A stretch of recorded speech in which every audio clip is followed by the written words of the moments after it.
for days.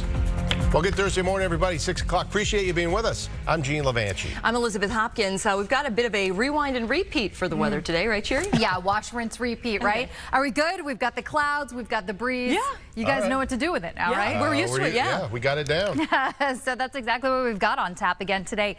In New England, we do have a lower chance for seeing any flurries than we had yesterday morning, but we are getting started with some mostly cloudy skies in Boston at 35 degrees. We've got mid-30s down to Plymouth and Hyannis.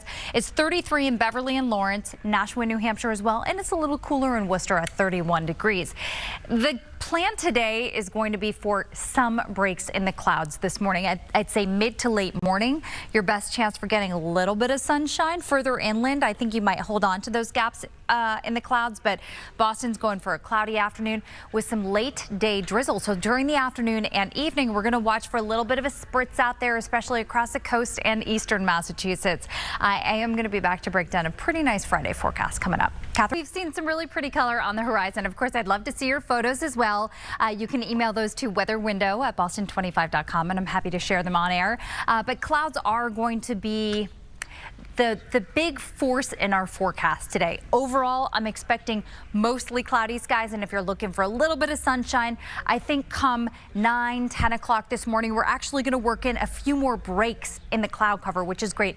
They don't stick around all day. We've got two things happening with our winds. First up, it is a breezy start to the day, sustained winds between 10 and 20 with stronger gusts.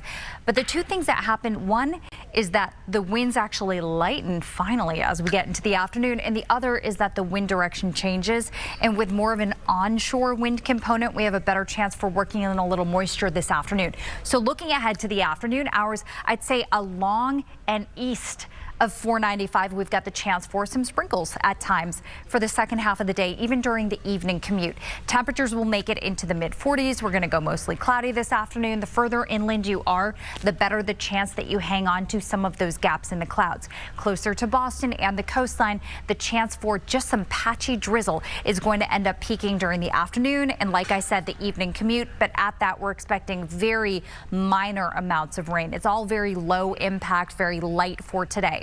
Tomorrow, we get the sunshine back. Morning hours will be the brightest ahead of some increasing afternoon clouds. Saturday, we're tracking some light, again, low impact snow. And then on Sunday, we've got sunshine back for a mild finish to the weekend. This is your timeline for the next storm coming up, though, which arrives in parts of western New England Friday night. This is 7 p.m. Notice Connecticut and western Mass getting a little bit of snow. And while you're sleeping, some of that light snow is expected to scoot along across southern New England, leaving us with a potential coating in some locations. Best chance for light snow Saturday happens in the morning hours, and then for the afternoon, most of us will be dry. We could still hang on to a couple flurries down across southeastern Mass. It does not look like a big deal. And as far as the snow totals, this isn't going to be a big deal either. Friday night into Saturday, a possible coating of snow for eastern Mass, southern New Hampshire, all the way back to the Worcester area. Worcester westward, we have the potential for up to an inch of snow, but the real area that's going to see a couple of inches and bigger impacts ends up being parts of Connecticut and western Massachusetts. Even at that, it's not like it's a blockbuster storm. It's just inconvenient enough that you need to know about it if you're traveling at all Saturday.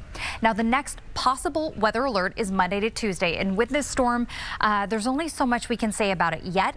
We've got heavy wet snow in some areas and downpours in others, but the cutoff, that rain snow line, hasn't come into focus yet, nor has the exact timeline. My different models have different peak times between Monday and Tuesday. It's been cold out there the last couple of days, especially with that wind. So again, it's going to be a good jacket morning with temperatures in the 30s and a lingering wind. The winds actually lighten up this afternoon. We do have the risk for a few here and there sprinkles with the kids coming home from